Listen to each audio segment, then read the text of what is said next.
E aí, galerinha, vamos lá? Vamos para a nossa segunda parte da revisão sobre expansionismo marítimo. Nessa aula, falando basicamente das consequências desse processo, tá? Então, a primeira coisa que a gente tem que lembrar, mantive um mapa aqui para mostrar algumas coisas, tá certo? A primeira coisa que vocês devem lembrar, os impactos, né, bem consideráveis desse processo de expansionismo, né, em todos os aspectos. A primeira questão que a gente tem que lembrar é o seguinte, ó, tudo que você colocou ou lembra de causa desse expansionismo acaba, né, se concretizando. Então, vira consequência. Então, vamos lá. Se uma das causas era o fortalecimento desse Estado moderno europeu, era o aumento do poder real, a consequência é esse fortalecimento. Tanto é que a gente vai falar de absolutismo monárquico. Se pegarmos a história de Portugal, da monarquia portuguesa, você lembra que a consequência disso é a formação de um império, né, ultramarino. Além de Portugal, esse monarca vai ter terras na África, certo? Arquipélago dos Açores, Cabo Verde, vai ter Angola, Moçambique, né? Na América, nós vamos falar do Brasil, certo? Então, sem dúvida, existe um fortalecimento, sem dúvida nenhuma. No caso da Espanha também, toda a América Espanhola, então, sem dúvida. A Inglaterra, certo? As 13 colônias, outras áreas no Caribe. A França também, podemos falar, né, do crescimento dessas monarquias dentro desse processo de expansão, sem dúvida nenhuma. Né? Uma outra consequência importante também é econômica. Se uma das causas desse expansionismo era estabelecer novas rotas comerciais, aquecer essa atividade comercial que até então estava em declínio desde o século XIV, né, esse comércio dá de cara com uma tremenda de uma revolução, né, com a formação de novas rotas, anexação de áreas comerciais novas, circulação de novos produtos, né, entrada massiva de metais preciosos nesse continente europeu. Então, sem dúvida, né, o que era uma causa acaba virando uma consequência.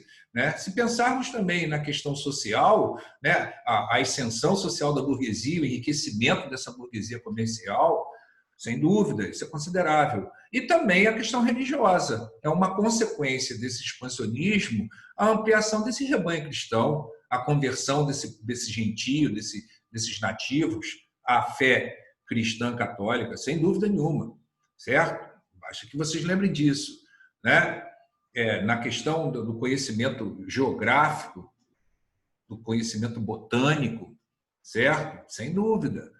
Né? A concepção de uma terra esférica, né? A comprovação dessa esfericidade, né? A comprovação de correntes marítimas, muita coisa, gente, sem dúvida nenhuma. Né? Aquela coisa de o mar, claro que o mar sempre será perigoso, mas antigamente a concepção, lembra, era de um mar que era finito, que se daria de cara com precipício, né? Os pavorosos monstros que habitavam nesses mares, certo? E num determinado momento esse monstro vai virar uma baleia, vai virar um tubarão, vai virar um calamar. Portanto, isso amplia o conhecimento humano, sem dúvida nenhuma, certo? O que mais, Ronaldo, que a gente pode parar para analisar? Coloquei aqui, ó, algumas coisas para vocês, que aí a gente comenta diretamente em cima. Olha lá, decadência das cidades italianas, tá? Por quê, Ronaldo? Aqui, ó, principalmente Gênova e Veneza, que Veneza é marcada aqui, ó, Gênova e Veneza, certo? Basicamente tinha um monopólio desse comércio a partir do momento que os turcos otomanos, né, tomaram Constantinopla e fecharam essas rotas aqui, vamos colocar assim, no Mediterrâneo. Certo? Num determinado momento que você fala de navegação atlântica, como eu falei para vocês, novas rotas serão formadas, novas áreas comerciais serão anexadas a esse comércio, né, que se expande cada vez mais. Então, claramente se vê, né, a mudança de um eixo econômico mediterrâneo para Atlântico, sem dúvida nenhuma. Né? Em vez só de enriquecimento de cidades italianas, a gente vai começar a falar de Londres, Amsterdã, Roterdã, Lisboa, certo? Portanto, cidades atlânticas, certo, moçada? Isso é fácil de entender, tranquilo? Uma outra coisa aqui, ó, que ele coloca, e está vinculado ao que a gente já falou, olha lá, mudança do eixo econômico do Mediterrâneo para o Atlântico. Né? Até por isso rola essa decadência dessas cidades italianas. Tranquilo? Uma outra questão, né? Isso aí falar para brasileiro é chover no molhado. Né? Uma consequência do expansionismo marítimo é a colonização do continente americano. Lembrando, falamos português, certo? A maioria tem uma religião cristã. Então, isso é consequência, sem dúvida nenhuma. Né? Isso sem falar nos fatores econômicos, né? A natureza agroexportadora, que se mantém, se à medida, né? A presença de um contingente considerável, já a maioria de afrodescendentes, tudo isso faz parte de um contexto, de uma história colonial, não só do Brasil, mas do continente americano como um todo. Certo? Isso é tranquilo da gente lembrar.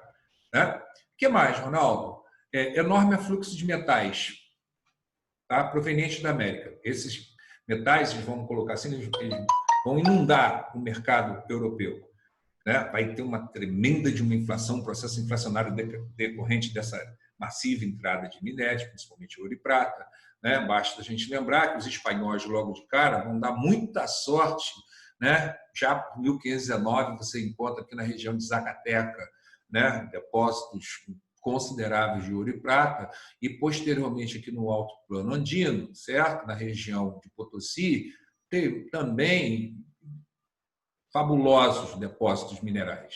Né? Isso lembrando também que já no século XVIII, né? Na América Portuguesa, certo? Também vai ter uma entrada considerável, né? Proveniente dessa América Portuguesa de metais na Europa, fruto desse processo primeiro de chegada, né, de expansionismo e posteriormente desse processo de colonização. Portanto, este tópico aqui está associado ao anterior, o processo de colonização, certo? Assim como também está relacionado a esses dois tópicos anteriores, né, principalmente a formação desse sistema colonial, né, esse retorno do escravismo em moldes capitalistas. Aí do que estamos falando? Estamos falando da consolidação de um tráfico negreiro intercontinental, atlântico. Né? Vamos falar, né, de uma coisa famosa. A África, ela não será basicamente nesse momento, certo? Séculos XV, XVI, certo? Ela não será efetivamente colonizada. Isso ocorrerá posteriormente, vinculado ao desenvolvimento da industrialização, né? No século XIX, principalmente quando falamos de imperialismo e neocolonialismo. Aí você fala de uma efetiva colonização desse continente americano. Nesse momento, vinculado ao processo de expansionismo e colonização do continente americano, a gente está falando da África, certo? Como fornecedora de seres escravizados, né? Para servir de mão de obra nesse processo de colonização desse continente aqui. Essa é a questão, certo? A gente vai falar da diáspora africana, certo? A África fornecendo, entre aspas, né? Não é ela que está fornecendo, certo? A rapaziada está vindo aqui comercializando, tá? Mas a África fornecendo escravos, seres escravizados para outras partes do planeta, principalmente o continente americano. Certo? Aí você está falando de quê? Olha o que ele está falando, retorno de um escravismo em moldes capitalistas. Por quê? Se compararmos com o escravismo antigo na sociedade grega ou romana, por exemplo, você está falando de um escravo, né, que tem a questão do trabalho doméstico, ele faz grandes obras públicas, certo? Nesse caso aqui, não. Nesse caso aqui, ele está ligado à questão material, já uma concepção capitalista ou pré-capitalista, enriquecimento de alguém ou de algum grupo, certo? Esse escravo ele vai ser mercadoria, certo? E ele vai proporcionar o enriquecimento de alguém. Portanto, ele possibilita o lucro de outro. Essa é a questão, tá certo? O que mais? Vamos olhar aqui, ó. Eurocentrismo ou hegemonia europeia sobre o mundo. É aquilo, a cultura europeia vai se sobrepor. E é uma via de mão dupla. Se, por um lado, você fala da expansão da cultura europeia, né, e, de novo, pegamos o exemplo do Brasil, certo? Falamos português, certo? Na Argentina se fala espanhol, não é isso? Nos Estados Unidos se fala inglês, certo, moçada? Então, você está falando de uma cultura europeia que está se expandindo, sem dúvida nenhuma, né? Nós temos uma religião cristã, a maioria dos brasileiros, a maioria dos americanos, não é isso? né? Nós comemos pera, maçã, a gente come carne bovina, certo? Se monta em cavalo, portanto, você está falando de uma cultura que, num determinado momento, desembarcou nesse continente americano. Não só nesse continente americano, como em outras partes do planeta também, sem dúvida nenhuma. E europeização do mundo. Processo esse que vai começar a entrar em declínio somente com as guerras mundiais, quando aí você vai falar, né, da ascensão de uma cultura essencialmente, ou majoritariamente, desculpem, norte-americana. Certo? O que mais, Ronaldo? Tem aqui, ó, processo e acumulação primitiva de capitais, resultado da organização da formação social do capitalismo. Já falamos disso, basicamente, quando mencionamos a questão do sistema colonial, né? Ou seja, uma parte do planeta, se pegarmos o exemplo da América, né, trabalhando em função da outra. Aí você está falando de enriquecimento patrimonial, individual ou de grupo.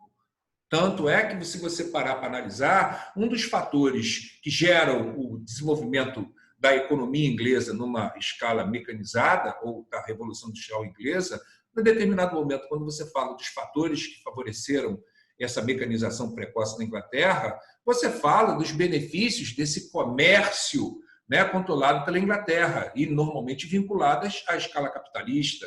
Se pegarmos a história do Brasil também, no século XVIII nós fornecemos uma quantidade considerável de minérios para a nossa metrópole, só por questões de interações comerciais, capitalistas ou pré-capitalistas, né? Esse minério acabou nas mãos da Inglaterra, certo? Portanto, a gente está falando do sistema colonial favorecendo aquele acúmulo primitivo de capitais que permite à economia europeia dar uma deslanchada, sem dúvida nenhuma, certo?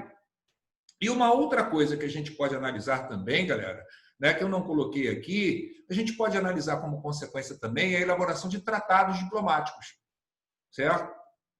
Qual, Ronaldo? Vocês lembram que quando Portugal está sozinho nesse processo de expansionismo, não se tem necessidade, né? Mas num determinado momento, quando a Espanha começa a navegar também, em 1492, aí você fala de uma rivalidade ibérica. Os dois países católicos vão contar com a anuência do Papa, né? Então, em 1493, tu vai pegar aqui um primeiro tratado entre esses dois países, né, que 100 léguas a oeste, Cabo Verde, um arquipélago aqui no noroeste africano, certo? 100 léguas a oeste, Cabo Verde, passa uma linha imaginária, desculpa, bula, etc., que divide, né, esse mundo, digamos assim, novo, entre espanhóis e portugueses.